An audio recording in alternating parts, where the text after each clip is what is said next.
Breast feeding कब करानी है, डिलीवरी के बाद में कब स्टार्ट करनी है और किन चीज़ों का ध्यान रखना है। देखिए, ब्रेस्ट फीडिंग सिंपल सी चीज़ है। आपका बच्चा आप पे ही डिपेंडेंट है, वो एक्सक्लूसिवली आपका ही ब्रेस्ट फीड लेगा।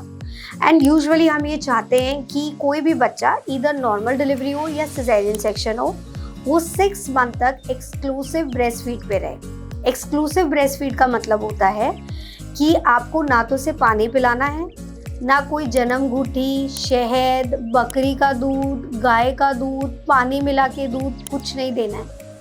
अगर माँ का दूध बहुत अच्छे से आ रहा है तो सिर्फ और सिर्फ ब्रेस्ट फीड कराना है।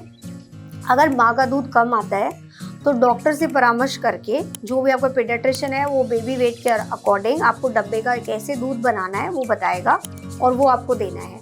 तो सबसे पहली चीज़ का ध्यान रखना है कि कोई भी अगर आपको बोल रहा है बकरी का दूध पिला दो, गाय का दूध पानी मिला के पिला दो, कुछ नहीं होता है, ऐसा कुछ नहीं करना है। पानी बिल्कुल नहीं पिलाना है बच्चे को, आपको ब्रेस्ट फीड ही कराना है। अब ब्रेस्ट मिल्क जो होते हैं वो 2 तरह के होते हैं, one is four milk, other is hind milk. जो इनिशियली जब भी बच्चा लैच करता है जो मिल्क आता है वो फोर मिल्क होता है। उसके अंदर कुछ अलग न्यूट्रिशन होते हैं, उसमें वाटर थोड़ा ज़्यादा होता है। जब आप हाइंड मिल्क लेते हो उसका फैट कंटेंट थोड़ा सा ज़्यादा होता है। तो यूजुअली मैंने ऐसे देखा है, जैसे हम लोग क्या करते हैं 10 मिनट फीड कराया, फिर अपने को लगा खाली हो गया इस तरफ से तो दूसरी तरफ पिलाने लग जाते हैं।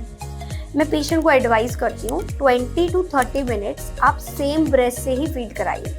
सेकेंडली, आपको लगता है कि सपोज आप बेबी को लेते हो और आपकी राइट साइड से फीड बेबी करता है तो आप बहुत कंफर्टेबल पोजीशन में हो, तो बहुत सी फीमेल ना एक ही तरफ से दूध पिलाती रहती हैं। वो गलत है, बिकॉज उससे क्या होगा, आपकी ब्रेस्ट साइज चेंज होने लगेंगे जो बाद में आप सही नहीं कर सकते।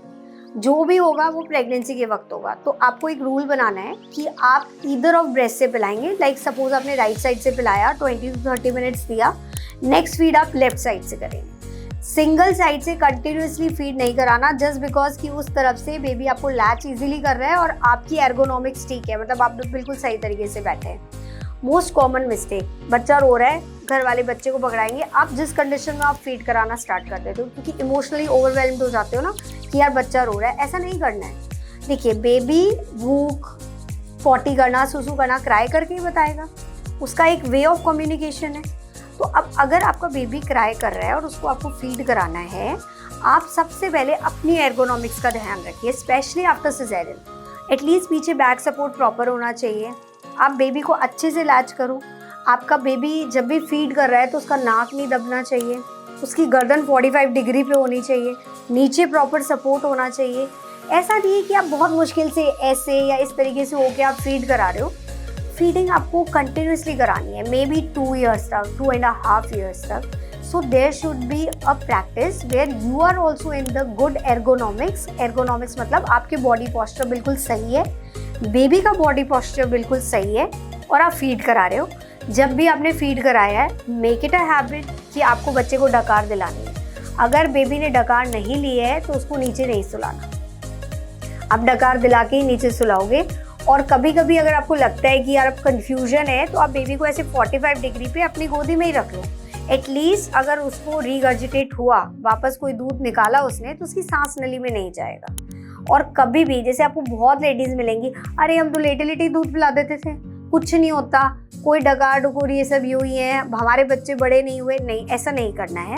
लेटे लेटे दूध नहीं पिलाना होता। उन्हीं में से बहुत सी लेडीज़ हैं जिन्होंने लेटे लेटे दूध पिलाया है और वो दूध सांस नली में गया है और बच्चे एकदम से नीले पड़े हैं और बच्चे चले जाते हैं। सो ये बहुत बड़ा रिस्क फैक्टर होता है कि बेबी मिल्क एस्पिरेट कर ले, और मिल्क एस्पिरेशन किसी से भी हो सकता है और कभी भी हो सकता है। तो हमें एक ही चीज़ का ध्यान रखना है कि जब भी हम फीड कराएं, हम पूरे प्रॉपर 45 डिग्री का एंगल, प्रॉपर सपोर्ट लें।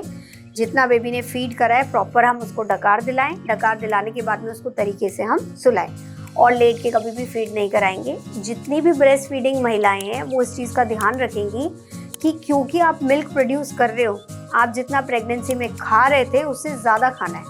कार्ब्स हो, प्रोटीन हो, फैट्स हो, एवरीथिंग, सो दैट आपकी न्यूट्रिशनल रिक्वायरमेंट, आपकी एनर्जी की रिक्वायरमेंट्स पूरी हो और मिल्क भी एडिक्वेट अमाउंट में सिक्रीट हो।